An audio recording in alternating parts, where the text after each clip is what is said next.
आप देख रहे हैं एमएस हेडलाइंस। सच छुपाते नहीं, दिखाते हैं।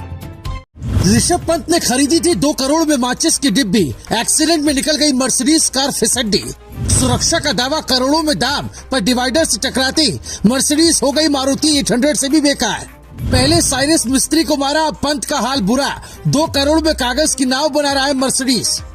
इधर ऋषभ पंत का भयानक एक्सीडेंट हुआ, उधर भारत से लेकर जर्मनी की सरकार तक हिल गई। जर्मन कंपनी मर्सिडीज की कार का ऐसा कबाड़ा 6 महीने में भारत दूसरी बार देख रहा है।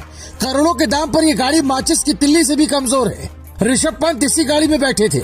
मर्सिडीज की कार सबसे सुरक्षित मानी जाती है। सुरक्षा के नाम पर ही टाटा की गाड़ियों से भी कमजोर मर्सिडीज कार इंडिया में करोड़ों में बिकती है। साल 2017 में ऋषभ पंत ने आईपीएल की कमाई से एक मर्सिडीज कार खरीदी थी और उसके बाद ना जाने कितनी गाड़ी खरीदी, पर एक गाड़ी ऐसी खरीदी जिसमें उनकी मौत लिखी थी। वो तो भगवान ने बचा लिया, नहीं तो मर्सिडीज वालों ने कोई कमी नहीं छोड़ी थी। हमारे देश में टाटा और महिंद्रा की कार इन विदेशी कंपनियों की कारों से ज्यादा सुरक्षित होती है, पर कहते हैं ना, घर की मुर्गी दाल बराबर मानी जाती है। जिस गाड़ी को पंत चला रहे थे उस गाड़ी का नाम है मर्सिडीज GLE 43 AMG कूपे। इसकी कीमत करीब 2 करोड़ है। जर्मन कंपनी का दावा होता है कि कार इतनी सुरक्षित होती है कि यमराज भी धोखा खा जाएंगे, पर आज पूरी दुनिया ने मर्सिडीज कार जैसी कंपनी की महंगी कार को माचिस की तिल्ली की तरह जलते देखा तो कई सवाल खड़े हो गए। वो सवाल जिसका जवाब road transport minister Nitin Gadkari से लेकर BCCI के अधिकारी तक तलाश रहे होंगे। ये कार सिर्फ ऋषभ पंत के पास नहीं है, बल्कि लगभग हर अमीर या VIP आदमी के पास ये कार होती है।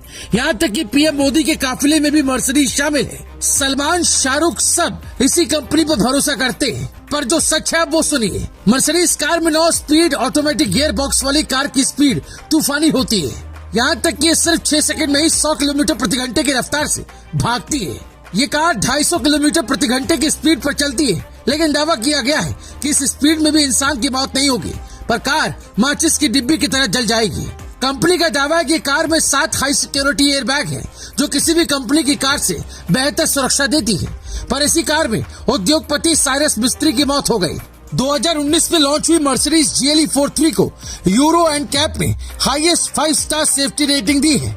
यूरो NCAP के मुताबिक कार को एडल्ट व्यक्ति के लिए 91% और बच्चों के लिए 90% सेफ्टी रेटिंग मिली है। इस कार में सेफ्टी के लिए 7 airbag, seat belt warning, automatic emergency breaking, adaptive break lights, tyre pressure monitoring system और मर्सिडीज का फ्री सेफ ऑक्यूपमेंट प्रोटेक्शन सिस्टम दिया गया है। पर कंपनी अपने दावे में फेल हो गई।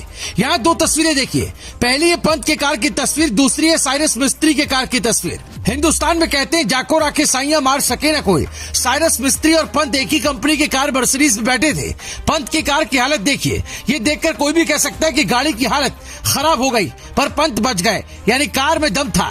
पर साइरस मिस्त्री की गाड़ी की तस्वीर देखिए, देखकर लगता है हल्का एक्सीडेंट था, पर मिस्त्री की मौत हो गई। तो फिर सवाल उठता है, मर्सिडीज कार के सुरक्षित एयरबैग कहाँ थे? कार का ऑटोमेशन कहाँ था? कार महंगी होने के बाद भी आनंद महिंद्रा की XUV 700 की तरह ऑटो स्पीड कंट्रोल सिस्टम क्या कहाँ था? यानी जो विदेशी कंपनियां भारत में करोड़ों की कार बेचकर भौकाल बना रही हैं, दरअसल उनकी हालत मारुति 800 से कम नहीं है। पंत की गाड़ी का जलना साफ बताता है। कार कंपनी से सवाल पूछा जाना चाहिए, क्योंकि अगर पेट्रोल टैंक फट गया तो फिर ऐसा टैंक लगाया ही क्यों जो फट गया? जैसे सेना की गाड़ियों के लिए एक अलग तरह के लोहे का प्रयोग कर टैंक बनाया जाता है, वो ऐसे हालात में फटता नहीं है। 5 सितंबर 2022 को यमुना एक्सप्रेस वे पर एक BMW कार का टायर फटने से भयानक हादसा हुआ था। जिन लोगों ने हादसा देखा था उनका दावा था कि कार हवा में उड़ गई थी। यानी ये विदेशी कंपनियां दावा तो करती हैं कि 1 लाख की स्पीड से चलो, हवाई जहाज से तेज चलो, सुरक्षा हम देंगे, पर सड़क पर इनका दावा फिसड्डी साबित होता है।